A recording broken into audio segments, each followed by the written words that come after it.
and it has been a hot minute since we did a in the car video. Just a rant between me, you, and the windshield. And you're stuck in the middle with me.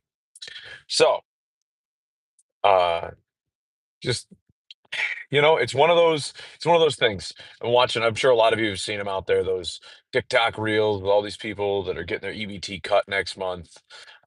So, in addition to No Shave November, I'm sure a lot of you understand that we're also going to have a no EBT November. So, um, and I was listening to a lot of these statistics about and I've been saying this for years. If you watch the channel, how many people would actually starve to death if you remove social programs like food stamps? Maybe one person, maybe. I was listening to a podcaster today, and he was like, "Hey," he's like, "No one's ever produced that one person," because apparently he's been saying this. Who is that one person that like? And if you follow the channel, you know that I don't like listen. Well, first off, I don't listen, but um, I don't I don't think we need these social programs, and I think that the government needs to stay out of a lot of this stuff. Like, if you want to feed the homeless, you should get together with your religious leaders, churches, the people that bring the community together. Not which is not the government. The government is here to, provide roads, provide uh, police to protect and serve, and uh, you know. Uh, to help coordinate fire safety and stuff. Because I grew up and I've talked about this in the past, and not to really drone on about it, but like I grew up in Connecticut where we have volunteer fire department, and like certain stipends from taxpayer dollars go to like provide them with equipment, but all the guys are volunteers, and they have great knockdown rate, and like they're phenomenal people, and they all work 9 to 5 jobs. Um, and you come someplace like Olean where the guys are like way more trained and like they've got their EMS licenses, which actually I can't say that's not true of a lot of the guys that are the volunteers. Like they go to weekend classes and stuff like that. And the classes are paid for by, donations, and they sell Christmas trees and all these other things. Anyways, the firefighters are not the point. My government, the minimalist government, which is how we designed the United States of America, was supposed to have very, small, big government, small, small, small, all the way down. And so there should be very few things that it provides, right? Food stamps is not one of them. Um, Food stamps isn't one of them. And, health insurance wasn't any part of it. It was literally like enforcement of the laws and protection of the civilians, which is like the army and the police. And it's fire prevention. And it is also, and it's also like, roads for commerce. Other than that, like we really don't need anything else. We don't need the food stamps. We don't need this. We don't need that. And then so what's going on is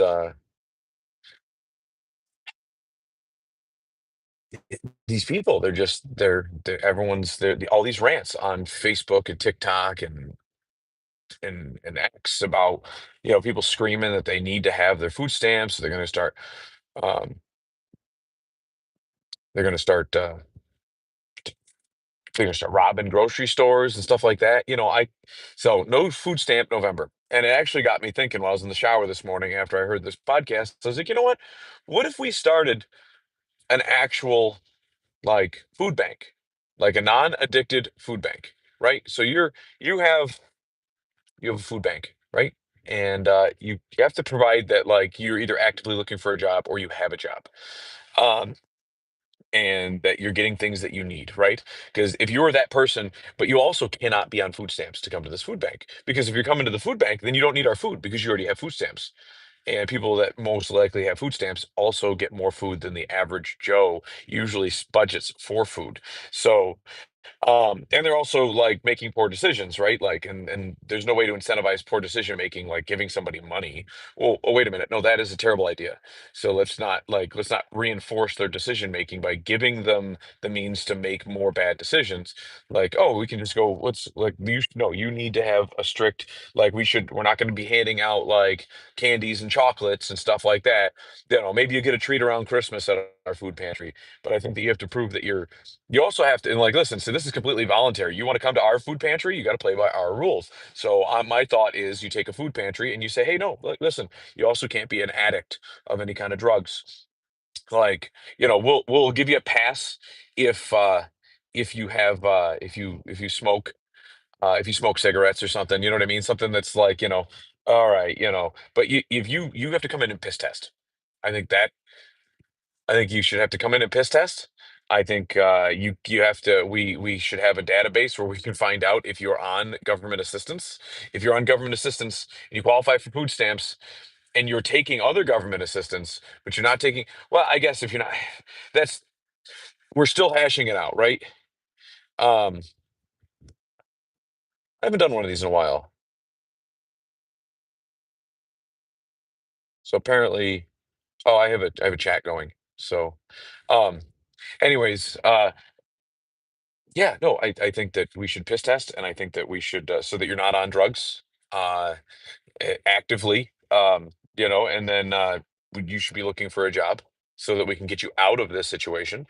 Um, and then we need to get you make sure that you're not on food stamps, and then you can be that one person that might starve to death if we get rid of food stamps. And we're also this is a big proportion because if you ever look at a lot of these food pantries, if they're not government run, they're churches that are taking subsidy from the government to provide the food. Like, no, we're looking for private donors. And at first, you could be an integral, like entry level donor to Kevin's Food Pantry because we wouldn't have anybody show up. That's it. It wouldn't take much to be an initial donor because um, you wouldn't have anybody show up because nobody would want to take a piss test because they know they'd fail. And most people that are at the food pantries and getting those free meals also get food stamps, which is already more than the average family is already budgeting for food. So why do they even need to be there? Because it's free. And that's really what it comes down to. So I think we need to work with other churches on adding such requirements, and we need to start our own food bank. And I think that what's happening in November is phenomenal. I think it's going to be a great push in the right direction. People don't like change, and people don't like doing other dumb things that require, like, they don't want to have to work. Who wants to have to work, right? Like, if you can just sit around all day and be sedentary, like most people are going to lean that way, right? And especially with their diets, eating tons of sugar and stuff like that, you become sedentary. So, well, this was a nice, like, 7.5 minute rant in the vehicle. It was good seeing y'all, and we will talk soon. Hopefully, we have more of these great conversations. And if you have any ideas, let us know in the comments below. Let us know. Send us all your hate mail. Tell us how great we're doing. And we'll talk to you guys next time on Life 22. Like